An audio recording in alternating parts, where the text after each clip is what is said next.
Waouh, grand combat, dernier combat de la soirée, mesdames et messieurs, mi ngi noonu ci biir géew bi comme ni ma leen ko waxee tey le dimanche 12 juin 2022 ñoo ngi à l'arène nationale, la structure Mbéwane Production moo organisé waaw armée bu Ngéwal bu Diamniadio moo ñu wan ginnaaw Fourrière bu Grand Yoff écurie Grand Yoff mbooloo aussi mi ngi nale mi ngi daw Fourrière ngeen di seen nale armée bu Ngéwal mi ngi taxaw Ngéwal gi mi ngi taxaw wan ñu ginnaaw ndeysaan coach su Thiatou Walo mi ngi nale moom moo toogal 16 kii di armée bu Ngéwal waaye kii di Fourrière coach Mor moo ko toogal 16 Fourrière Mor moo ko toogal 16 mi ngi noonu ñu ngi ci digg géew bi yàggatul léegi arbitre bi sifflé génn seen diggante armée bu Ngéwal jóge ci victoire bu rëy digganteem ak Hercule bu Thionkesil fii la woon à l'arène nationale Fourrière jóge ci défaite digganteem ak Baye Mandione Senior fii la woon à l'arène nationale waaw kii dafa jóge ci défaite kii jóge ci victoire Fourrière bëggul dellu ci défaite Grand Yoff dañ koy yaakaar dafa mën a bëree Fourrière dafa mën a bëree lool moom moo tent boobu moo ñu woon ginnaaw noonu waaye armée bu Ngéwal dafa xaw am retard ci lamb ji te instant bi nee na ma gis na yoon bi kon dafa pare pour dem ca kaw a kaw donc tey kan mooy xajal moroomam ñaari ndaanaan la ñu boole foog am ku xajal moroomam waaw arbitre bi sifflé na génn seen diggante armée bu Ngéwal face à qui face à Fourrière mi ngi noonu moo ñu wan ginnaaw noonu moo tent bopp bi aujourd'hui dimanche 12 juin 2022 le coup d'envoi du grand combat a retenti, monsieur l'arbitre a donné le coup d'envoi du combat qui oppose armée bu Ngéwal de l'écurie Diamniadio face à Fourrière de l'écurie Grand Yoff Molo. Un combat qui promet d'être amplement disputé entre deux jeunes lutteurs pétris de talent, très forts physiquement, très forts techniquement. Armée bu Ngéwal sort d'une victoire impeccable face à qui? Face à Hercule de Thionkesil. Mais Fourrière s'est incliné lors de sa dernière sortie face à qui? C'était face à Baye Mandione Senior. C'était ici à l'arène nationale. Aujourd'hui, Fourrière va livrer le deuxième grand combat de sa carrière. Pendant ce temps, Armée bu Ngéwal est en train de livrer le premier grand combat de sa carrière. Fourrière, Armée bu Ngéwal. Fourrière. waaw Armée dugal na ko Armée mu ngi toog ci kawam. Armée moojul ki ngay toog ci kawam ndaanaan la. Fourrière ndaanaan la, attention hyperkit ba attention. Fourrière du ragal. Armée defal attention rofoon nañu waaw Fourrière Armée bu Ngéwal rofoon nañu arbitre rofoon nañu waaw Fourrière Armée bu Ngéwal rofoon nañu ñu ngi bëre waaw Armée da koy jéem a bal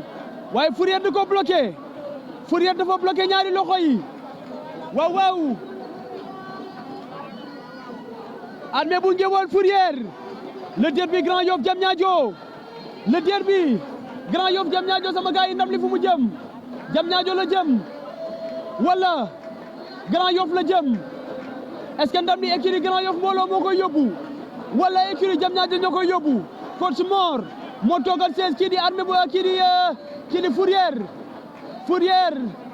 coach Mor bu écurie Grand Yoff mbooloo moo ko toogal 16 waaye kii di Armée bu Ngéwal Thiatou Walo moo ko toogal 16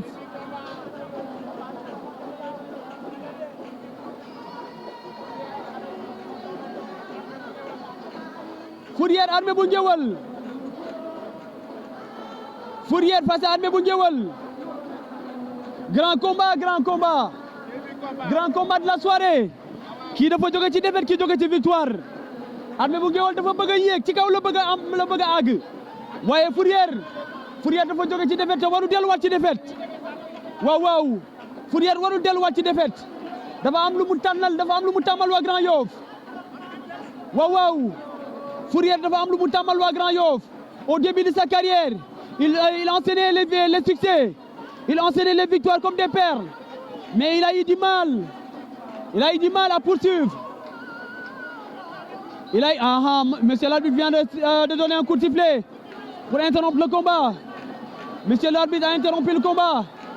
Est-ce qu'il ne va pas donner des avertissements? Armée bu Ngéwal Fourrière waaw téere yi lay tekki Armée bu Ngéwal mi ngi dem ci entraîneur am Thiatou Walo téere yi lay tekki Armée bu Ngéwal téere yi lay tekki Armée bu Ngéwal téere yi lay tekki waaw waaw Fourrière mi ngi taxaw ci digg géew bi Fourrière mi ngi taxaw ci digg géew bi coach Mor mi ngi wax ak moom Mor coach principal équipe du Grand Yoff Mbollo mi ngi wax ak Fourrière mi ngi noonu mi ngi jaam ndànk mi ngi daagu ndànk ci biir géew bi mi ngi daagu ndànk ci biir géew bi waaw waaw Ngéwal gi ñëw na Armée bu Ngéwal ñëw na delluwaat na ci digg géew bi avertissement waaw waaw Armée bu Ngéwal waaw waaw arbitre bi génnaat na seen diggante Armée bu Ngéwal face à Fourrière mi ngi def ay jeu de jambe mi ngi def ay déplacement latéral Fourrière mi ngi def ay déplacement latéral mais attention Armée Fourrière du ragal de kàccoor la Fourrière du ragal stratégie bu mu teg la rek te xam naa ne tey waa Grand Yoff dañ koo yàpp kii di Fourrière waaw waaw Fourrière Armée bu Ngéwal Fourrière Armée bu Ngéwal Fourrière Armée bu Ngéwal Fourrière Armée bu Ngéwal waaw waaw rofoon nañu Armée am na ngemb Fourrière am na ngemb Armée am na ngemb Fourrière am na ngemb Fourrière sëq na ci géño gi am na benn ngemb benn loxo bi Armée bu Ngéwal am na benn ngemb moom tamit waaw waaw combat bi mënul woon yomb nag mënul woon yomb ci kenn combat bi mënul woon yomb ci kenn combat bi mënul woon yomb ci kenn Fourrière Armée bu Ngéwal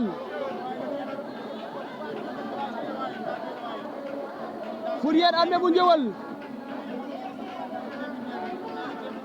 Fourrière Armée bu Ngéwal aujourd'hui dimanche 12 juin attention mbotma attention Armée bu Ngéwal soog leen na ko waaw waaw Fourrière résisté na Fourrière génn na ci bu ko jaay doole Armée bu Ngéwal caxabal ba baaxul attention soog leen war na ko dem nañ ci suuf waaw waaw waaw waaw waaw waaw waaw waaw waaw waaw jël am na woote waat na arbitre bi woote waat na non non Armée bu Ngéwal bul fecc de dellul Armée bu Ngéwal dellul ci digg géew bi waaw waaw dara amul arbitre bi nee na dara amul dañoo génn jël bi ci biti la amee waaw waaw Armée bu Ngéwal dellul ci digg géew bi avertissement Fourrière lu waral avertissement bi looloy question bi lu waral avertissement bi question la lu waral avertissement bi lu tax Fourrière jël avertissement dawul benn yoon dañoo bëre ba génn lu waral avertissement bi nañu mootu yenn yi nañu bàyyi yenn yi booy dañoo bëre ba génn avertissement amu fa yoon waaw waaw ñaari ndaanaan lañu boole ñaari guerrier lañu boole waaw waaw ñaari guerrier lañu bëree Fourrière Armée bu Ngéwal rofo waat nañu waaw waaw Fourrière am na benn ngemb benn loxo bi am na ngemb jàpp na waaye Armée bu Ngéwal benn loxo bi am na ngemb moom tamit combat bi mënul woon yomb de mënul woon yomb combat bi mënul woon yomb Fourrière tey waaye ci di Grand Yoff Mbollo ñëpp ko dar ndeysaan Nandi Fall seen mag moo ko andi requin gis naa ko ci rang yi waaw waaw góor fit ñëw na ànd ak Fourrière waaye sama turando Omar caatu xaar yàlla aussi ñëw na andi kii di Fourrière l'équipe du Grand Yoff Mbollo ñoom Azoukara ñoom Pablo ñoom Alex Ndiago ñëpp a ñëw andi seen doomu nday Fourrière waaye kii di Armée bu Ngéwal waa Diamniadio ñoo ko dar waa Diamniadio ñoo ko andi waaw waaw ñi mu àndal gis naa ci Dabdaan seen mag moo ko andi Boy Dioum bokk na ci ñi andi kii di Armée bu Ngéwal Thiatou Walo waaw waaw doomu Del aussi ñëw na dar kii di Armée bu Ngéwal Balla bu Diamniadio ñoom ñoo andi kii di Armée bu Ngéwal mi ngi noonu ci biir géew bi waaye sama gars yi wàllub teen ci bind mi lay yem waaw waaw ñëw nañu andi seen doomu nday waaye ñëpp ñëpp taxaw ci biti instant bi ñaari mbër yi kese ñoo nekk ci biir géew bi Armé bu Ngéwal ak Fourrière ñoom ñaar ñoo nekk ci biir géew bi combat bi mënul woon yomb attention Fourrière Armé bu Ngéwal Fourrière Armé bu Ngéwal Fourrière Armé bu Ngéwal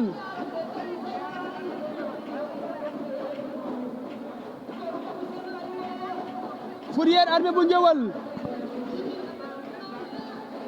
Fourrière face à Armé bu Ngéwal Fourrière face à Armé bu Ngéwal Armé bu Ngéwal Fourrière combat bi dafa metti combat bu metti lañu bëree attention zongle waat non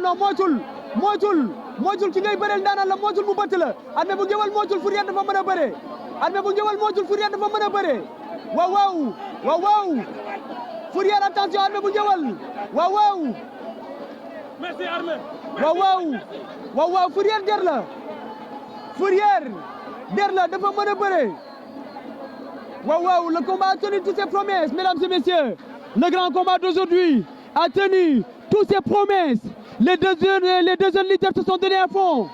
ils se sont donnés à fond ils ont livré de la lutte pure et ils se sont bagarrés mais jusqu'à présent aucun des deux n'est parvenu à trouver la faille aucun des deux adversaires n'est parvenu à tromper la vigilance de son adversaire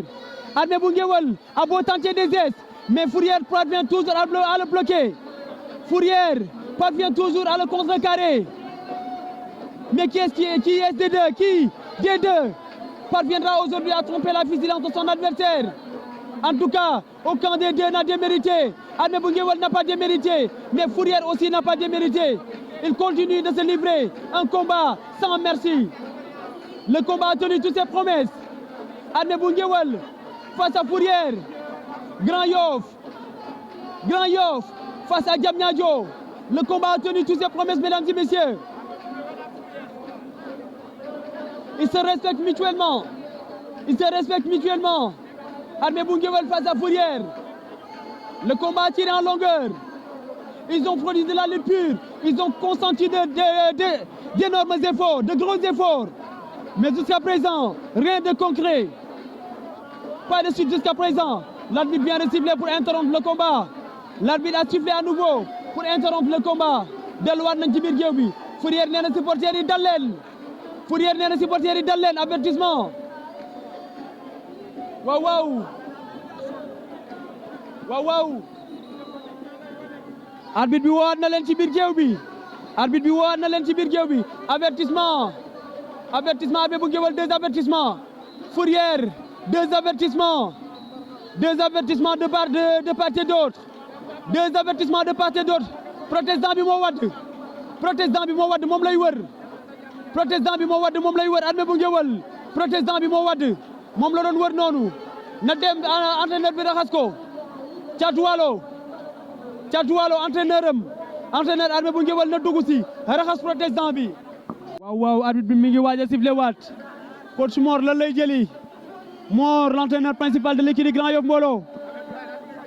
mi ngi noonu di daw jëm ci siège bi Mor coach l'entraîneur principal de l'équipe Grand Yoff Mbolo arbitre bi sifflé waat na génnaat na seen diggante Armé bu Ngéwal face à Fourrière moo ñu won ginnaaw noonu Fourrière moo tontu bopp bi Fourrière l'enfant de Grand Yoff moom moo tontu bopp bi noonu moo ñu won ginnaaw combat bi yàgg na combat bi metti na waaye tey ku daan am nga ndam waaye ku daanu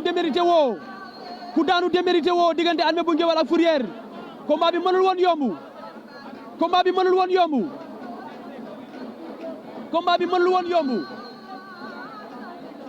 waaw moo taxit yombul combat bi moo taxit yombul ci kenn yombul ci Armé bu Ngéwal waaye aussi yombul ci Fourrière waaw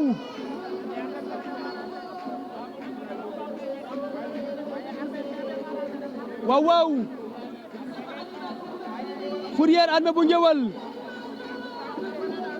combat bi metti na combat bi yàgg na ni ko gars yi di waxee yàgg na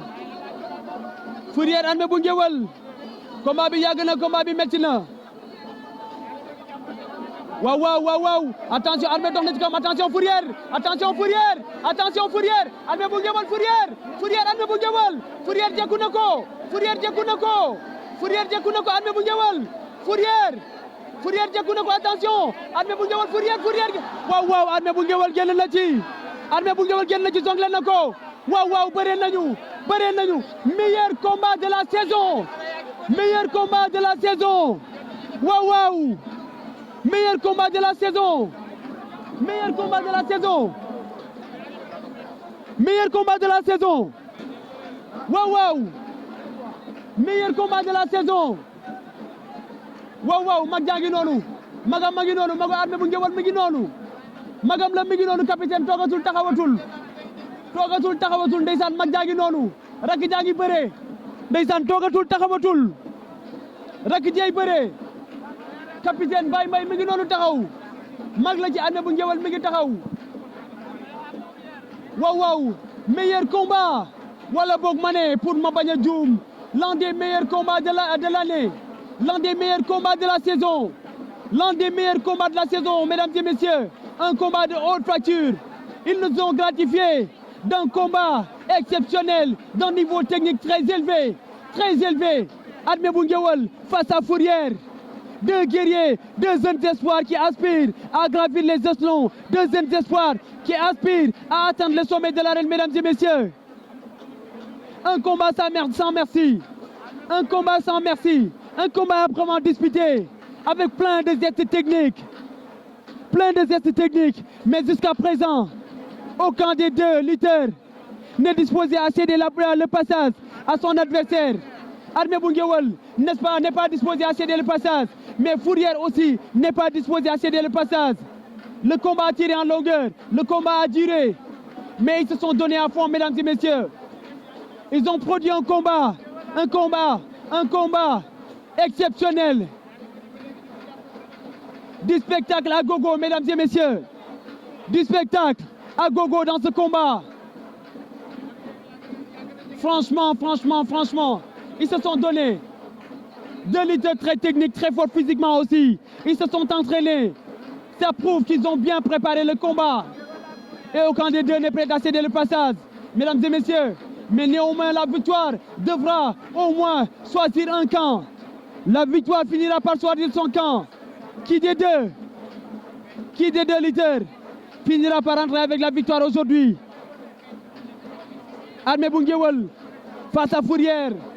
Armé bu Ngéwal de Diamniadio face à Fourrière de Grand Yoff. waaw waaw sama gars yi combat bi yàgg na, combat bi métti na. waaw waaw attention jongle na ko daan na ko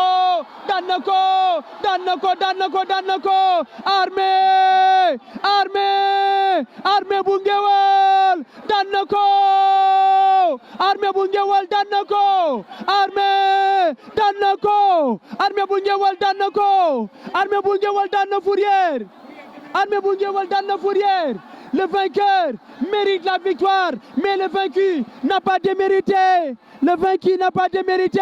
Fourrière, le malheureux du jour mi ngi noonu bëre na ba dee waaye daanu na. Armé bu Ngéwal daan na ko Armé bu Ngéwal daan na ko Armé bu Ngéwal daan na Fourrière daan na ko jël bu rëy jël bu leer jël bu amul benn werante. waaw waaw Fourrière bëre na ba dee mi ngi noonu l'enfant de Grand Yoff.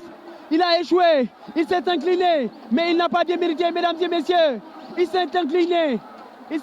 aujourd'hui, mais il n'a pas démérité. Fourrière de Grand Yoff. Armé bu Ngéwal, vainqueur du combat, le voici apprécié, mesdames et messieurs. Appréciez l'enfant de Diamniadio, Armé bu Ngéwal, victorieux. Appréciez, mesdames et messieurs, le vainqueur Armé bu Ngéwal. Le vainqueur, il a mérité la victoire. Armé bu Ngéwal de l'écurie Diamniadio vient de terrasser Fourrière aujourd'hui dimanche 12 juin 2022. On est à l'arène nationale. La structure Mewan Production est passée par là. À ce qu'il paraît, son adversaire du jour est en train de contester sa défaite. Fourrière. Il est en train de contester sa défaite. Mais je pense qu'il est tombé. Je crois qu'il est tombé. Armé bu Ngéwal a eu raison aujourd'hui de Fourrière. Il continue de gravir les échelons, mesdames et messieurs. Le vainqueur du jour, Armé bu Ngéwal, face à qui? Fourrière de Grand Yoff.